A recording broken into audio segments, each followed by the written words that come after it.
ہمارے channel Urdu moral story میں خوش آمدید۔ ہمارے چینل سے روزانہ آپ کو سچی اسلامی کہانیاں سنائی جاتی ہیں۔ ان کہانیوں میں کوئی نہ کوئی ایسا سبق چھپا ہوتا ہے جو آپ کی زندگی سنوار سکتا ہے۔ آج کا واقعہ بھی ایسا ہی ہے۔ چلیے سنتے ہیں آج کی کہانی۔ یار سچ تو لگتا ہی نہیں کہ میں کوئی لڑکی بیاہ کر لایا ہوں۔ یوں لگتا ہے میں نے کوئی بہت ہی ویل نون قسم کا شیف رکھ لیا ہے۔ ہائے کتنے مزے مزے کے کھانے روز روز کھانے کو مل رہے ہیں۔ یہ سب سیکھا کہاں سے؟ تمہاری ماں یا پھر کوکنگ کلاسز وغیرہ؟ ساجد رات کے کھانے کے بعد اپنے کمرے میں تھا۔ رافعہ جو ہفتہ پہلے ہی اس کی زندگی میں شامل ہوئی تھی، سامنے کئی ایک اخبار پھیلائے اس کے سامنے بیٹھی تھی۔ وہ اخبارات کو کھنگالنے میں مصروف تھی۔ گھر کے سبھی افراد اس سے بہت خوش تھے۔ رافعہ اللہ کا خاص انعام ہے۔ تم سب کے لیے ایسی محبت اور اخلاق یا رسالوں میں ہوتی ہیں یا پھر اخباروں کی ردی میں۔ اللہ ہمیشہ ہنستا بستا رکھے، ابا جی کہتے۔ بڑے سے دسترخوان پر بنے کئی قسم کے کھانے کھاتے وقت ہر کوئی اسی کی تعریف کرتا۔ رافعہ کھانے پکانے کے حوالے سے ہی سگھڑ نہیں تھی، بلکہ وہ بلا کی کفایت شعار اور سلیقہ مند بھی تھی۔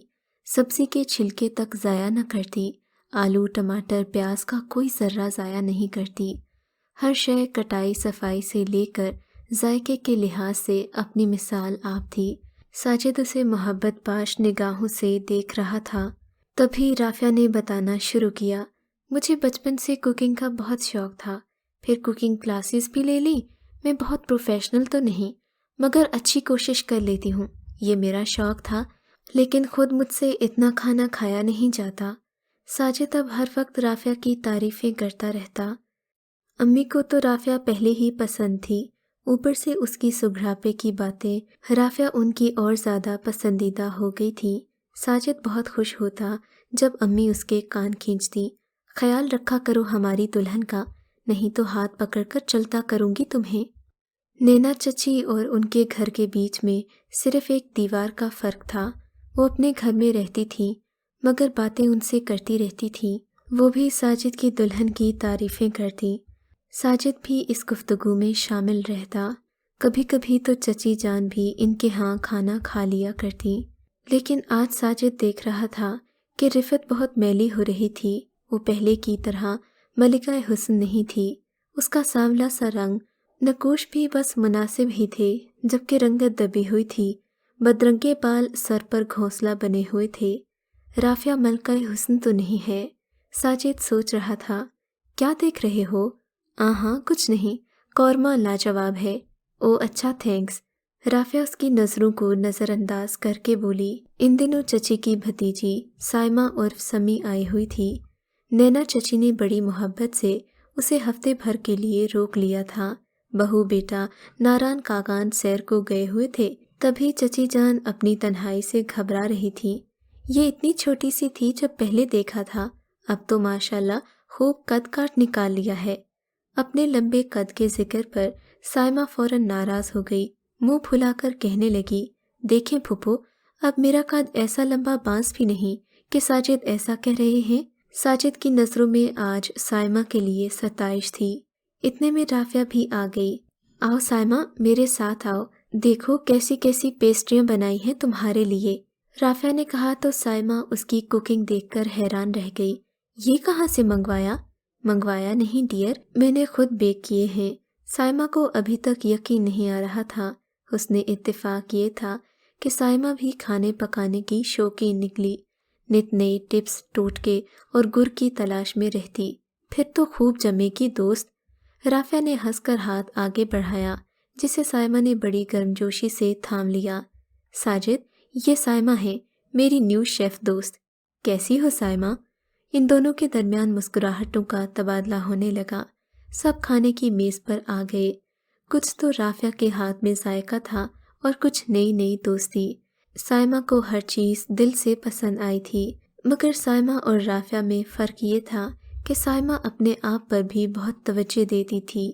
پنک سوٹ اور پیاری سی خوشبو کے ساتھ ہلکی سی لپسٹک سائمہ کو خاص بنا دیتی۔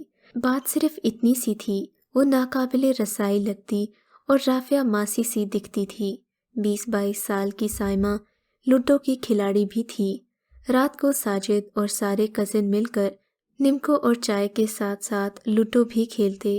رافعہ گرم چائے کا کپ لے کر آ بیٹھی تھی۔ وہ بہت تھکی ہوئی لگ رہی تھی۔ اس کا حلیہ بھی دن بھر کی مصروفیات کا رونا رو رہا تھا۔ سب چائے سے لطف اندوز ہو رہے تھے۔ سرخ پھولدار شلوار کے ساتھ پیارے سے دوپٹے والی سائمہ کی چائے اچانک اس کے ہاتھ سے پھسل کر قالین میں جذب ہو گئی۔ بس ساجد بھائی، اب بس، ہم نہیں کھیل رہے، سارا موڈ خراب ہو گیا ہے، وہ گوٹی پھینک کر بولی۔ ساجد بے اختیار اس کے سرخ لپسٹک سے سجے ہونٹوں کی نظر چراتا اپنی چائے اس کے حوالے کر چکا تھا۔ نہیں بھائی، آپ پئیں، اور بن جاتی ہے، تم رکو تو صحیح، ساجد نے اس کی منت کی۔ نہیں ساجد بھائی، اب بہت نیند آ رہی ہے، کل صحیح، اس نے بیزاری سے کہا تو رافعہ اٹھ کر قالین صاف کرنے لگی۔ اس کے جانے کے بعد وہاں پر اکیلا ساجد اور رافعہ ہی رہ گئے تھے۔ ساجد اب رافعہ اور سائمہ کے موازنے میں مصروف تھا۔ اس عام صورت مگر خاص شخصیت نے خود کو نظر انداز نہیں کیا، اور رافعہ تو خود کو بھول ہی بیٹھی تھی۔ کیا کرے، مرد کی فطرت ہی ایسی ہے۔ رافعہ کے سامنے بے شمار لپسٹکس پڑی تھیں، مسکارا، شائنر، بہت ساری رنگین پنسلیں، پرفیوم اور وہ چیزیں جنہیں وہ بناوٹ میں شمار کیا کرتی تھی۔ اب وہ ایسی چیزیں بھی بھولی نہیں تھی کہ اپنے شوہر کی ستائشی نظر ہی پہچان نہ سکتی۔ البتہ سائمہ، جو ساجد کو اپنے بڑے بھائی سے کم درجہ نہیں دیتی تھی، اس کی نظر کے فطور کو بالکل نہیں سمجھی۔ اللہ نے جیسی چاہی ہمیں شکل دے دی، اس نے تو اپنی سانولی رنگت پر کبھی اعتراض نہیں کیا۔ اپنے ہونٹوں، ہاتھ پاؤں، اپنی ان گہری آنکھوں تک سے اسے قدرت سے کوئی گلہ نہیں تھا، پھر وہ ان مصنوعی چیزوں کا سہارا کیوں لے؟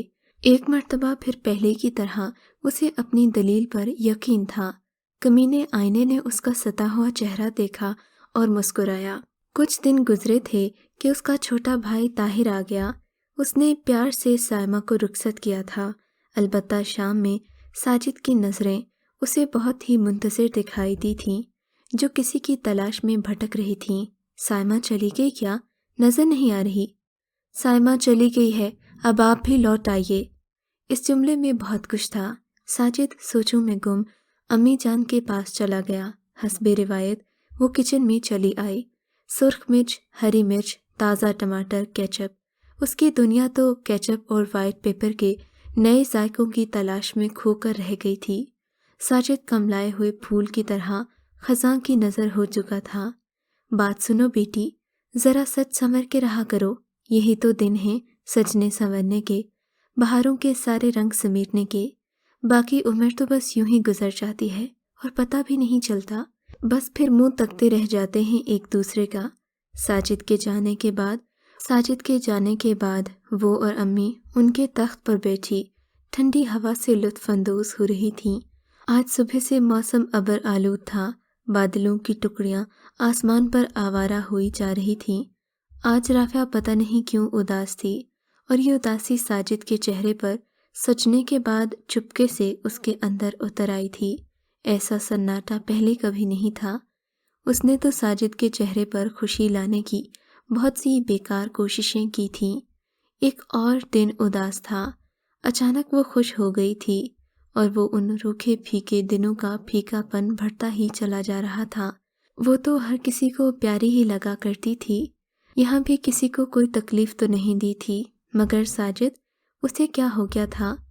آج بہت دنوں کے بعد وہ باتھ روم میں گئی، کئی دنوں کا میلا کچیلا بالوں کا گچھا کھول ڈالا، اور پھر ایک اچھا سا شیمپو لیے باتھ روم میں گھس گئی۔ بالوں کی گرہیں سلجھانے میں بہت ٹائم لگا، مگر وہ ریشمی زلفیں نکھر گئی تھیں۔ کتنی مصروف زندگی تھی اس کی، اتنے کام کرتی تھی جتنے میکے میں اس نے کبھی نہیں کیے تھے۔ اس کی سلیقہ مند طبیعت کی وجہ سے اس کے پاپا خود چیزوں کو سمیٹنا شروع کر دیتے تھے۔ ہلکی سی اپنی پسندیدہ لپسٹک، کافی سارا پرفیوم، ساس امی نے ماشاءاللہ کہہ کر اسے سراہا۔ امی جان، میں نکل رہی ہوں، آج ثقلین بھائی نے آنا ہوگا۔ ساجد تو آفس گئے ہیں، وہ بعد میں آ جائیں گے، مگر اس کے نکلنے سے پہلے ہی ثقلین بھائی کی کال آ گئی۔ میں اپنی گڑیا سے خود اس کے گھر ملنا چاہتا ہوں۔ ساجد کھانا پیک کروا لایا تھا۔ شاپر ہاتھ میں پکڑائے تھوڑا سا موڈ بدلا ضرور تھا، جسے رافعہ کے بھائی کے گلے لگتے ہی اس نے بطور خاص محسوس کر لیا تھا۔ رات گئے سکلین کے لائے سارے گفٹ سنبھال کر رکھے، اس کے ساتھ ہی ساجد آ کر بیٹھ گیا۔ بہت اچھی لگ رہی ہو رافعہ، ساجد نے بڑے دنوں کے بعد اسے کہا تھا۔ آج تو اس کی معصوم اور شرارتی صاف ستھری شخصیت کا جادو سر چڑھ کر بولا تھا۔ کتنا بدل گیا تھا اس کا لہجہ، پل میں رافعہ سمجھ گئی تھی۔ شکر ہے اللہ کا، آئندہ گھر کے کام تو کروں گی ہی، مگر اس نام نہاد سادگی کے تو فریب میں نہیں پھٹکوں گی، رافعہ نے سوچا، اور کئی دنوں کے بعد وہ آج دل سے مسکرا دی۔ اگر آپ کو آج کا یہ واقعہ پسند آیا ہے تو اس ویڈیو کو لائک ضرور کیجیے، اور اس طرح کے مزید قصے سننے کے لیے ہمارے چینل اردو مورل سٹوری کو سبسکرائب ضرور کیجیے۔